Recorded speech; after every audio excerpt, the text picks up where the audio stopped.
everybody, welcome back to my channel. That's right, I homeschool. I'm Mrs. T, and in today's video, we are going to be looking at 3 different workbooks that are STEM or STEAM related, which stands for Science, Technology, Engineering, Arts, and Math. And we are going to be looking at them in a deep dive, looking to see what these 3 workbooks have to offer, how we're going to be using them, how they differ, what their strengths are, and so forth. Before we get any further, make sure you hit that like and subscribe button. I have a lot of homeschooling material coming up, from book hauls to scheduling and planning and deep dives into curriculum. So if this sounds like something you would be interested in, please stick around. I'd love to hear from you and to have you be part of this crew. So without further ado, let's go ahead and hop right into it. So today we are taking a look at 3 workbooks, and they are Evan-Moor Smart Start STEM. This one is the pre-K level and contains 14 units. Also from Evan-Moor, we have the Sharpeners STEAM workbook. This is also pre-K, and this one has 9 units. And finally, we have from Scholastic the Storytime STEM workbook, the Nursery Rhymes, which is meant for pre-K to about K grade level, and this has 10 different nursery rhymes with 3 activities per. Okay, now these 3 books are all wonderful. I'm really looking forward to using all of them, but they are different and they have different strengths. So in order to really show you how they are different in their content, their layout, etc., I'm actually going to give you examples, a deep look into 3 units, one from each book, and we're going to talk about the breakdown and what it looks like, so you can really get an idea of if any of these workbooks are a good fit for your family, or if you're like me and you want all 3, then you're going to start with one and kind of progress through depending on how your child develops. So the first one we're going to take a look at is Smart Start STEM. So let's go ahead, get the camera off of my face, and take a look in the actual book. So today we're going to take a look at the trees, or the plants have parts section. And this really does focus mostly on trees. So every single unit, of which there are 14 in this book, starts with a single page, non-fiction, science-based passage. It's usually only a couple of sentences and short paragraphs, and key terminology is going to be bolded for your child. They do include pictures, so it's not just boring old text, but they also include at the bottom information for you as the parent to be able to work through. Next, we have a fiction paragraph, and this is going to be a very, very brief short story that goes over that science topic in a fictional environment. Okay, so next section, we have 3 different pages of worksheets, and these pages are all going to be focusing more so on your child using basic skills in like a reading comprehension sort of way. So in this case, we are going to be evaluating whether or not they have the parts being asked. We're going to then be asking our child to draw missing parts on the tree. And then finally, we're going to be drawing a line from this column of images over to the bigger tree picture to make sure that we see how they visually align. So in this case, all of these are pretty much visual discrimination sort of questions. Then you get into the actual STEM challenge. The workbook will then have a short fiction passage that has to do with the topic, the science topic of the unit. And this fiction passage always presents a question or a very, very brief, small problem that your child then has to solve. So in this case, we are being challenged to build a strong tree that will stand in strong wind and hold a lot of fruit. We then move into our actual STEM challenge sheet, which I find really, really cool. It has your objective, your challenge, and your suggested materials all listed out very clearly for you as the parent, so you can help guide your child through this activity. It then goes over the STEM process, and again, it's all spelled out for you. So if you're someone who's new to the STEM process, or if you're someone who needs a little bit more hand-holding or something that's a little bit simpler, I'm definitely one of those, especially at the beginning of my journey here. I think that this is perfect. Now, they also have a STEM journal, which your child is going to be populating, I would say at this time, mostly with pictures, but you're welcome as the parent to write down their ideas for them. But we have a planning section, which then leads into our creating section, then goes into our testing section, and then finally your child is going to evaluate whether or not in this case, their tree that they constructed passed the tests or met the challenge that was originally posed to them.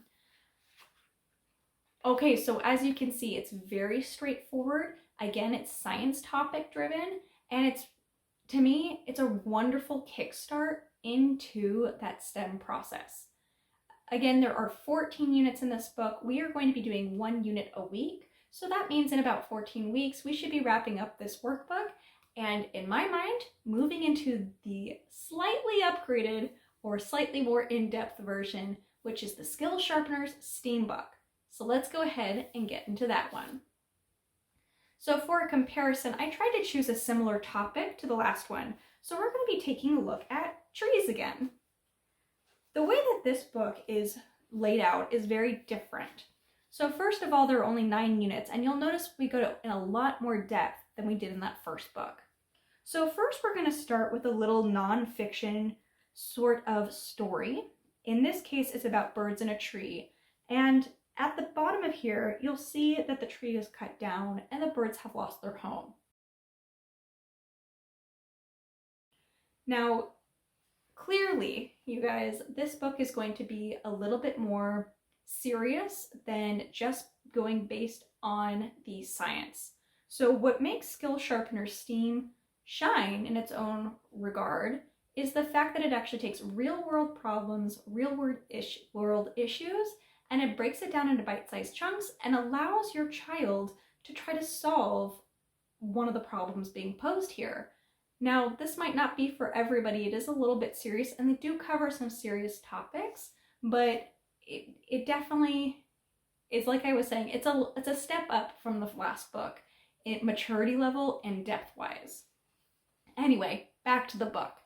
So after you read about the real-world connection, you go into you basically have a discussion with your child, and he or she is going to evaluate what the problem is that is being posed in that real-world connection.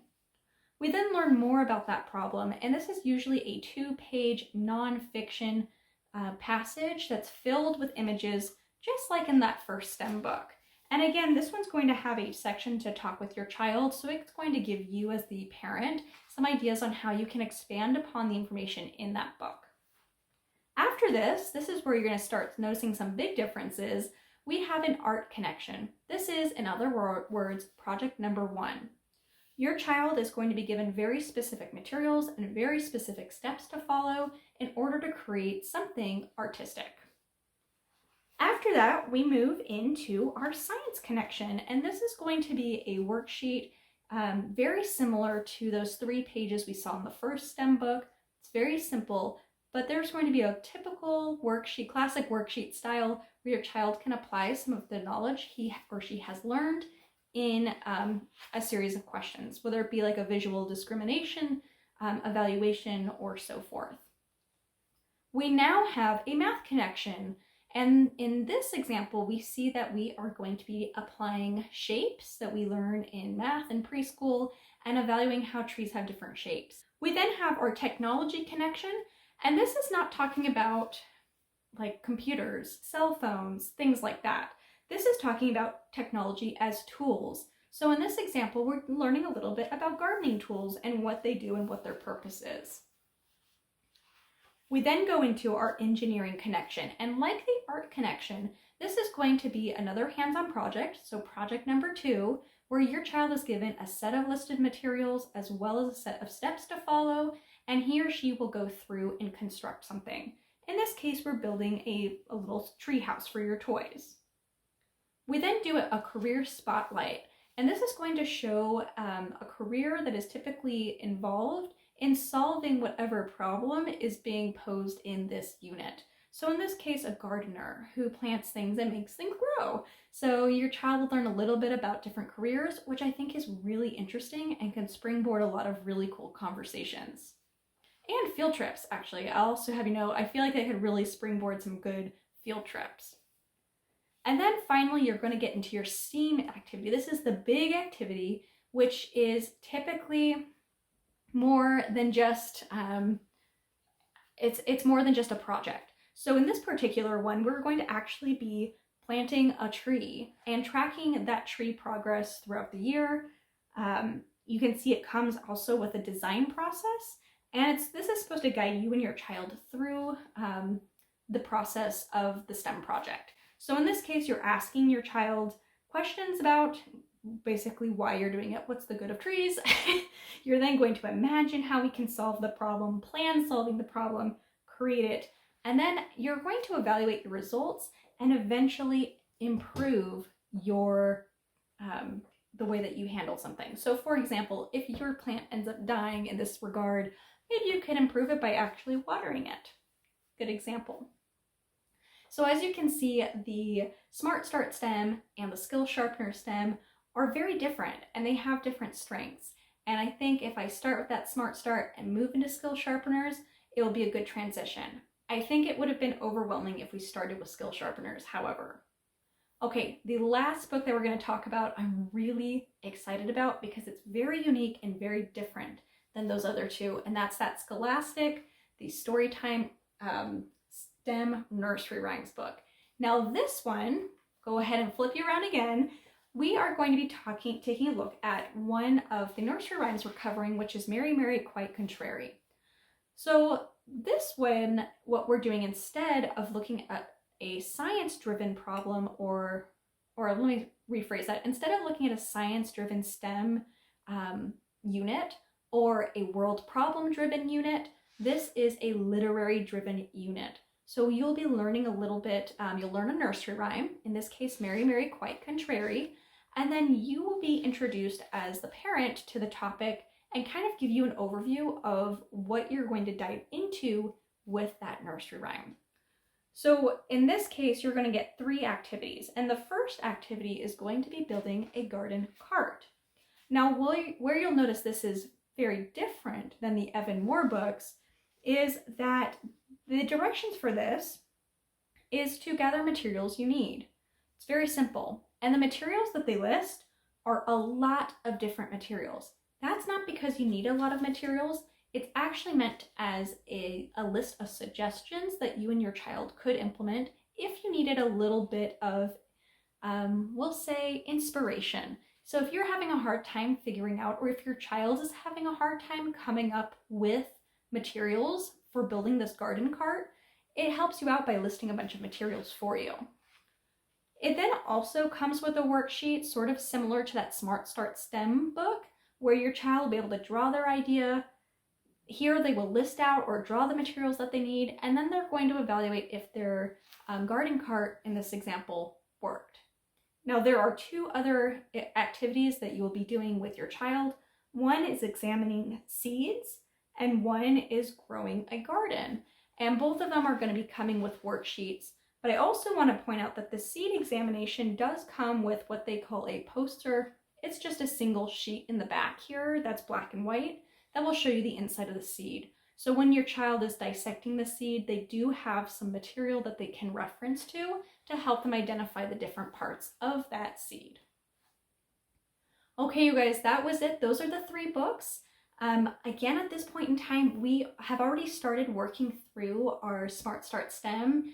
It's going well. We are definitely looking forward to continuing through that workbook. Comment down below and let me know what you think. Do you do STEM at home? Do you drive it yourself? I personally really needed to have some sort of guidance, and I found that these workbooks, I think, are going to be a good fit for our home. Well, thank you so much for sticking around with me. Don't forget to like and subscribe, and I will talk to you guys in a very soon video. Bye, everyone.